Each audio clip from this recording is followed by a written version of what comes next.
Hey guys, welcome to the Daily Word Bible Study, a plain and simple book by book, chapter by chapter, and verse by verse study through the entire Bible. We are in Jeremiah chapter 49. Now, these last couple of chapters will be very tedious because, one, they're kind of long chapters, but they're prophecies. They are prophecies of God's judgment of the nations around Israel, which is kind of the pattern of the prophecies, the way the prophecies unfold. You have the prophecies against Israel, the judgment of Israel, as well as their restoration, God's plans for them. You have the prophecies of the end times when God will restore the nations. God will render judgment on the world, the wickedness of the world, and then of course His rulership. But like I say, in this case, you have the prophecies of the immediate surrounding nation. Now, a lot of these nations we don't even know of today. So I'm not going to do a deep dive into it. It would be interesting to note in terms of, like, here's a good example. What is known as the seven churches in the book of Revelations. The seven churches which that John wrote in what's called at that time Asia Minor, is now modern day Turkey. So some of these nations, again, like I say, that as God, as you're going to see, God is going to prophesy that they're going to be completely wiped out. So now the modern day land it's a little different. But anyway, here we go. So this is just interesting. It's going to be tedious. I'm going to forewarn you. Kind of tedious,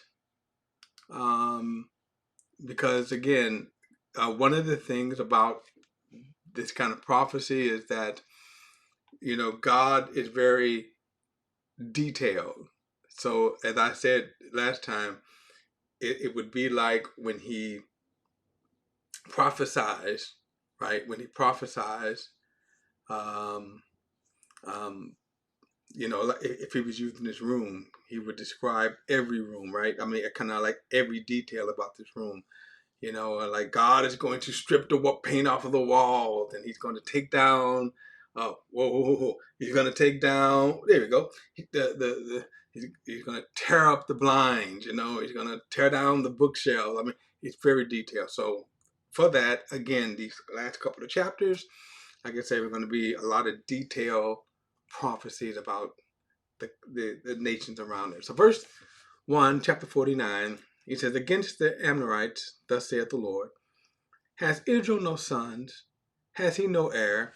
Why then does Malcolm inherit Gad, and his people dwell in its cities? Therefore, behold, the days are coming, says the Lord, that I will cause to be heard an alarm of war in Rabbah of the Amorites. It shall be a desolate mount, and her villages shall be burned with fire. Then Israel shall take possession of its inheritance, says the Lord.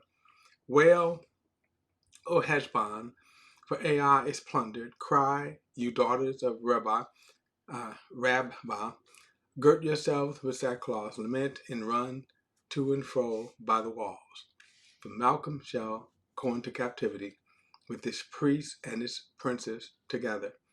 Why do you boast in the valleys, your flowing valleys, O backsliding daughter?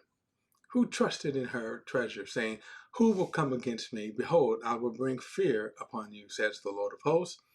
From all those around you, you should be driven out, every one headlong, and no one will gather those who wander off.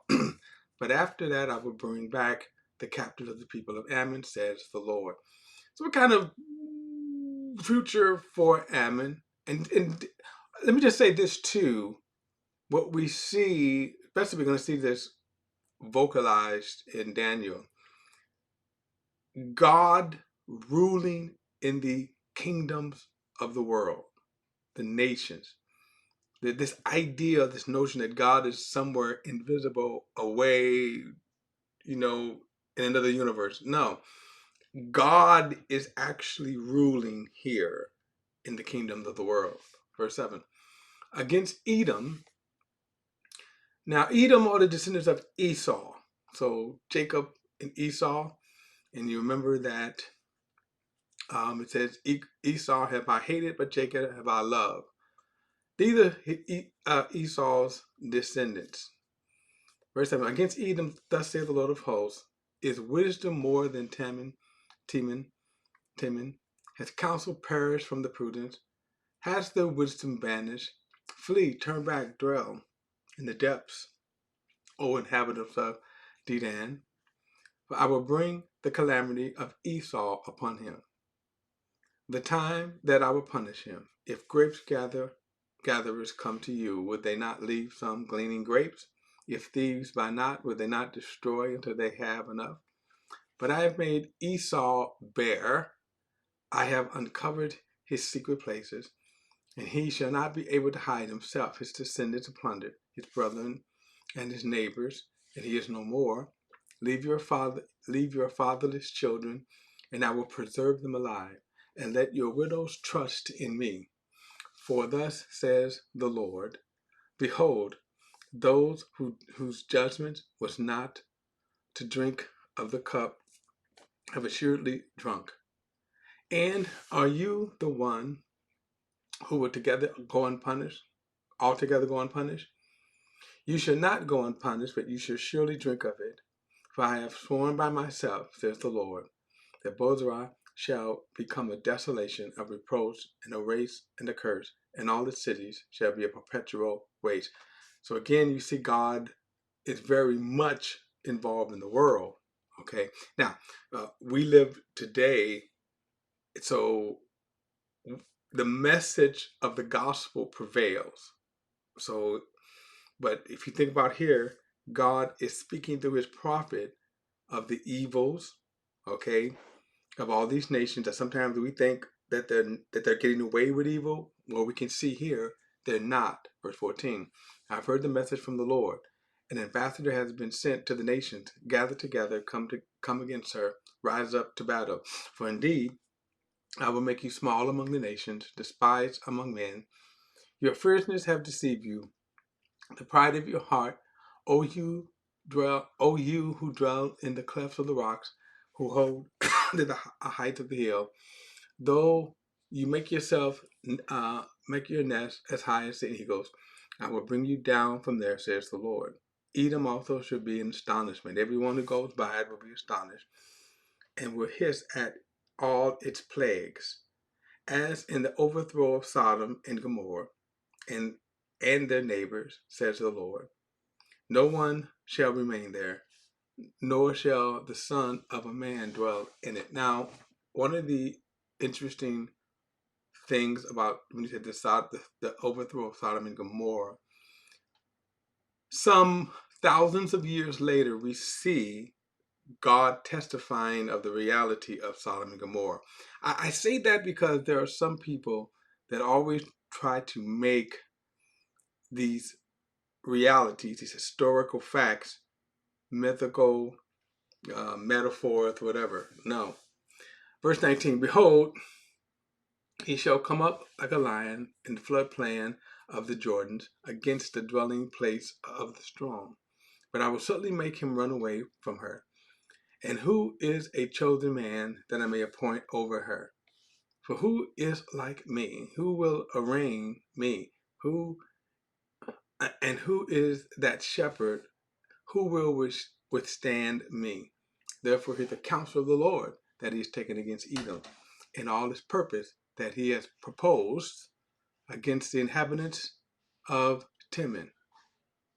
Surely the least of the flock shall draw them away. Surely he has make their dwelling place desolate within them. The earth shakes at the noise of their fall, and the cry its noise is heard. Oh, I'm sorry. The earth shakes at the noise of their fall, and the cry its noise is heard. I don't know why I messed that up here. Let me read 21 again. The earth shakes at the noise of their fall. At the cry its noise is heard at the Red Sea. Behold, he shall come up like a fly like an eagle and spread his wings over Bozrah, the heart of the mighty men of Edom, and that shall be like the heart of a woman's birth pains. Now, verse 23 says, against Damascus, Hamath and Aphra thou shame, but they have heard bad news, and they are faint-hearted, and there is trouble on the sea, it cannot be quieted. Damascus has grown feeble. She turns to flee, and fear has seized her. Anguish and sorrow have taken her like a woman in labor. Why is the city of praise not deserted, a city of my joy? Therefore her young men shall fall in her streets. All the men of war shall be cut off. In the day, says the Lord of hosts, I will kindle a fire in the wall of Damascus, and it shall consume the palaces of Ben-Hadad. Against Kedar, verse 28, against Kedar and against the kingdom of Hazar, which Nebuchadnezzar Babylon shall strike, thus saith the Lord, arise, go up to Kedar, and devastate the men of east, and their tents, and their flocks, and they shall take away. They shall take for themselves their curtains, all their vessels, and their carmels, and they shall cry out to them, fear is on every side. Flee, get far away. Dwell in the depths, O inhabitants of Hazar, says the Lord. For Nebuchadnezzar of Babylon has taken counsel against you and has conceived a plan against you. Rise, go up to the wealthy nations that dwell securely. Say, the Lord, which has gathered the gates no bars, dwelling alone, their camels shall be for booty, and the multitudes of the cattle plunder, and I will scatter all the winds. I will scatter to all winds. I will scatter to all winds those in the farthest corners, and I will bring their calamity from all its sides, says the Lord. Hey, there shall be a dwelling for jackals and a desolate forever. None of its residents, no one shall reside there, nor son of man dwell in it. The word of the Lord came to Jeremiah against Elam at the beginning of the reign of Zedekiah, the king of Judah. Thus saith the Lord of hosts, behold, I will break the bow of Elam. Now, remember I said that some of the prophecies are strung together. But in other words, not everything is in chronological order. So here is the prophecy that was given during the reign of Zedekiah, okay, which was the last king before the fall. So verse 35 again, thus saith the Lord, behold, I will break the bow of Elam, the farthermost of their might. Against Elam I will bring the four winds and the four quarters of heaven, and scatter them towards all those winds. And there should be no nation where an outcast, there should be no nation where the outcasts of Elam will not go. For I will cause Edom to be dismayed before their enemies, and before those who seek their life. I will bring disaster upon them, my fierce anger, says the Lord, and I will send the sword after them until they have consumed them. I will set my throne in Elam, and I will destroy from the king the princess, says the Lord. But it shall come to pass in the latter days, I will bring back the captives of Elam, says the Lord. So not completely wiped out, but even here we see God again ruling in the kings of men, the kingdoms of men right here. You know what? This is a prophecy against Babylon. I think I'm going to stop now. And what I'm going to do is I'm going to come back. It's going to be a kind of a shorter study, but I'm going to come back. These, as I said before, these prophecies are long and detailed. So I'm going to come back. I'm going to stop it here. I'll pick up in chapter 50 in the next study. And maybe since me rushing through.